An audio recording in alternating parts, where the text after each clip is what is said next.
so that's where we landed. And you know, Mia, she got into a few other colleges, but I will say that she did not get any financial aid. And this has been, well, I shouldn't say financial aid. She didn't get any scholarships, which sounds crazy, right? To graduate 6th in your class, or 8th, 6th, 7th, I guess it was, 7th in her class. Come on, Kyrie. Come on, sweetheart. Sweetie. Okay, I guess we're gonna take an extended sniff here. So to graduate 7th in her class and to not get any scholarships, and she did apply, and I remember that, oh my god, this dog, you have got to be kidding me. Oh good, it was just a pee. So anyway, she applied. Let's maybe stay away from the noise by going back the way we came. Applied for tons of scholarships, and all of her teachers and, you know, all the people who were, you know, encouraging the kids to apply for scholarships, they were all saying, you know, you guys have no excuse when it comes to scholarships. Now that you have the internet, you know, you should be applying. Apply. There's bajillions of scholarships out there. And so she did. But the problem is, she's not a minority, and she's not like severely, like, we're middle class. Like she's not, she has, you know, since she has my household and she has her dad's household, even though we are, like, I would never describe us as wealthy, she is, like, she's just a standard middle class white girl. And so she did not get any scholarships. And so, I mean, that was kind of a, it was a deep frustration for her because, you know, like I said, she's an achiever. And she was really counting, not necessarily counting, but hoping for scholarships because, here we go, sweetheart, there you go. Because quite frankly, we don't have the money to pay for her to go to, you know, school, like, you know, living, like room and board kind of thing. Now, so, okay.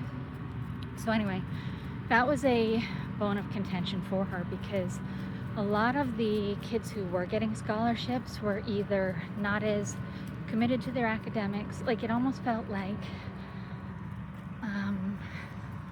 good morning, almost like what you hear about the dangers of affirmative action. Like kids who were less qualified were getting like full ride scholarships. And you know, my daughter, she was like president of student council, in charge of this, in charge of that, like, you know, extracurriculars. Like it's not as though others had like outperformed her in every possible metric, you know. So I mean, she was disappointed.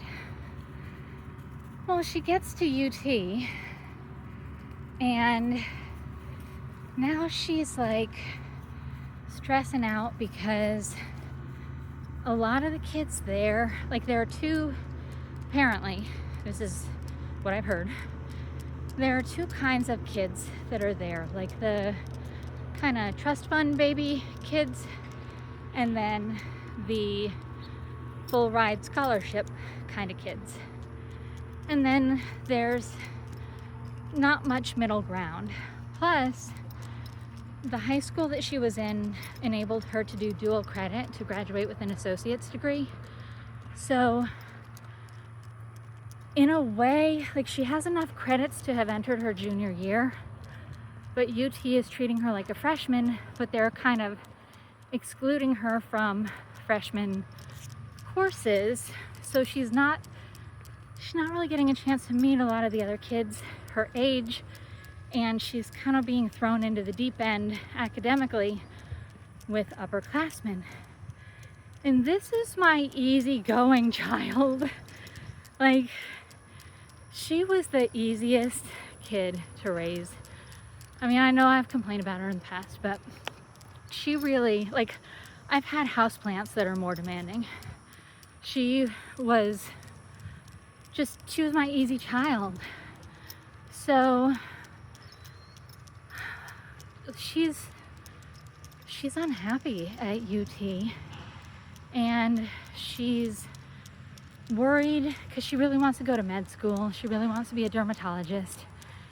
She's worried that because she's having to work so hard at these classes to achieve and maintain a 4.0, she feels like she doesn't have enough time to participate in extracurriculars.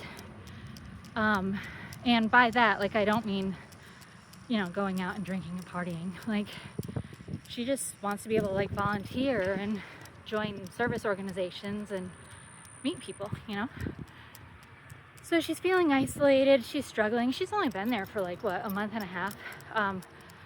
So the other thing is, there's a campus of UT Dallas, which is like, she could live at home, right? And secretly, that's what I would prefer, just because I worry about her, and especially knowing that she's unhappy. I worry about her. So the thing of it is, though, UTD, it doesn't have the, like, I don't want to say prestige, but like wow factor in Texas that UT Austin has. Come on, Carrie. Come on, sweetheart. And I mean, I keep trying to tell her, like, honey, you earned your position at UT, because she's like, all the other kids, they're all so smart.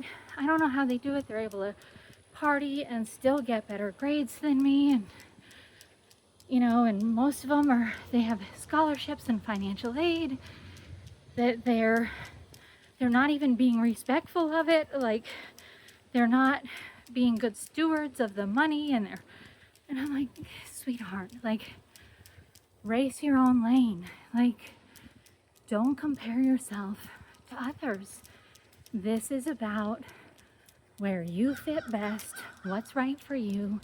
It doesn't matter what everyone else is doing. Like, you know this. Come on, you know this. But she's still just struggling to adjust, I guess, is the best way to put it. So she, let's see, I don't want to go down the big main road, which is like not even that big of a road, but we learned last time how noisy it can be because people are using it as a through road when it really shouldn't be. So anyway, she's struggling. And the other thing that she's really struggling with is the money aspect, because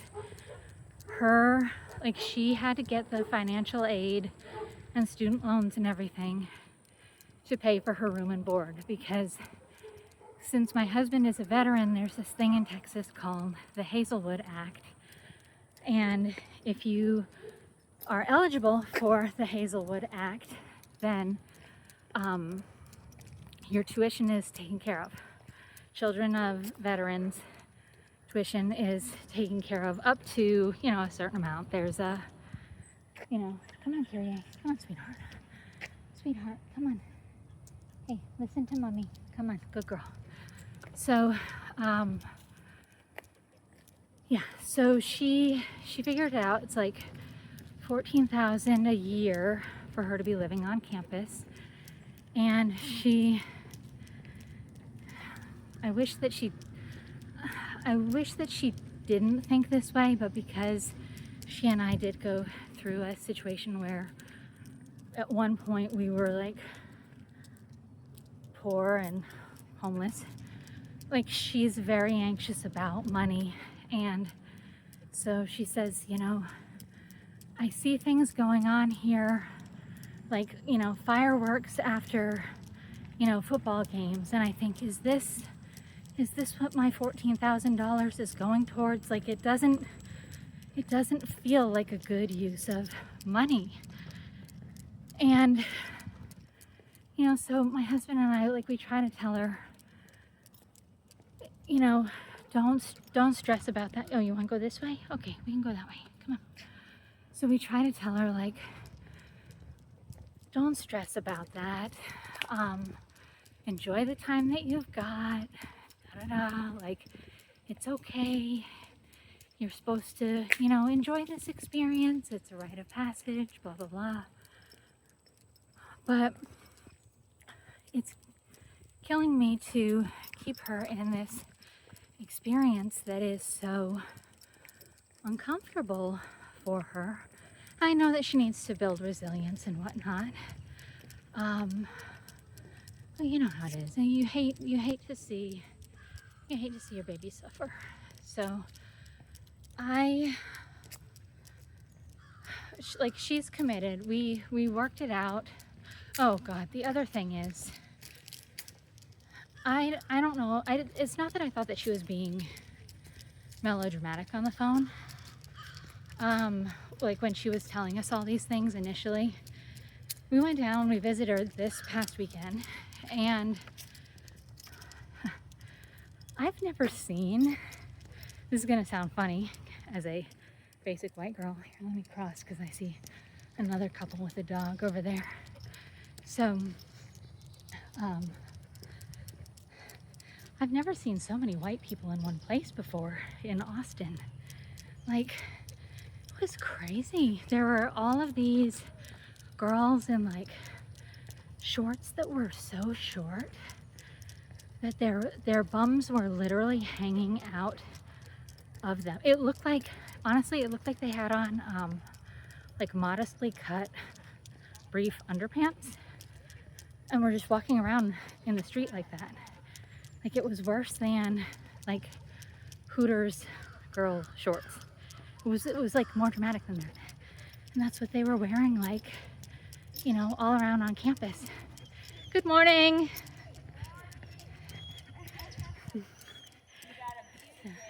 Thank you, as do you. So, you hear that, Kyrie? They called you a beauty. They said, a beauty, you're a beauty girl. So yeah, there was like really, there wasn't as much diversity as we're used to here in the Dallas area. And the traffic was insane and scary, like all the one-way roads and that kind of thing. Parking anywhere, nightmare. When we had talked about moving down to Austin, like we've lived in an Austin suburb before. My husband has lived in like Austin proper before.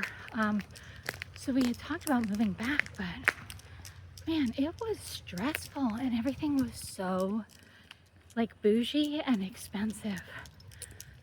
And so I really got to see what it is that she was so like feeling like a fish out of water about. And I get it. Like, it would be difficult to stomach the fact that, you know, so they're not accepting her associate's degree. So it's not even like it's like, oh, just 2 years and then you can be done. Like, she's gonna have to do at least 3, possibly 4 years before med school to get her degree there. And so at, you know, $14,000-15,000 a year, that's $60,000 right off the top of student debt that she wouldn't have if she came back and lived at home. So, like we told her, we were like, look, take a look at the transfer admission deadline for UT Dallas and apply for the spring semester and for next year. And you don't have to make up your mind about if you want to go or not. Just apply so that you have it in your back pocket if things don't change. But again, like it is hard to know that she's struggling. And I don't know, like my husband's like, oh, come on, Carrie. He's like, she needs to build resilience. She needs to tough it out. This is how character gets built, blah, blah, blah. And I just keep thinking, yeah, but if her instincts are telling her this isn't a good fit, this is putting me in debt, like, I feel like those are good instincts that we should want to reinforce and encourage and promote.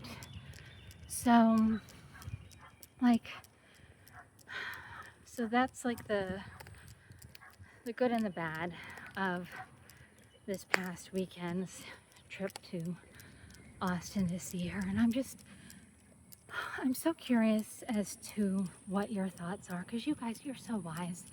And I need to get better about replying to comments, because I swear I read every one of them. I value every one of them so much.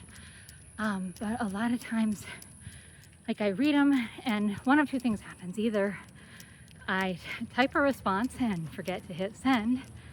That's classic Grace.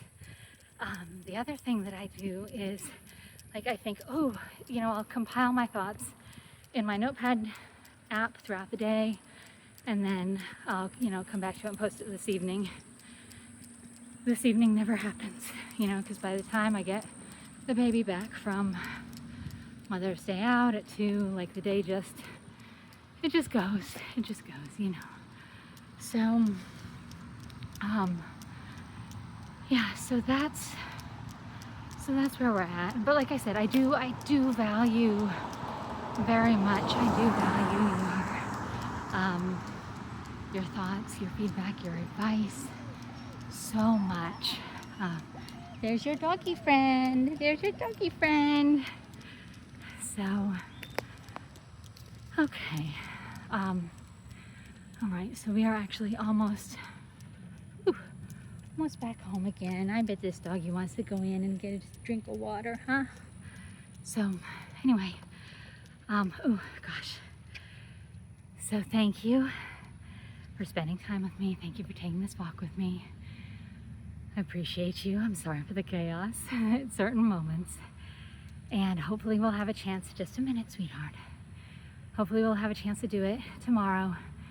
Let me know if it's too frustrating to have Kyrie along with us on the walk. And if so, I'll figure something out. So, okay, until the next one, take care of yourself, take care of each other, and take care of our community. I love you.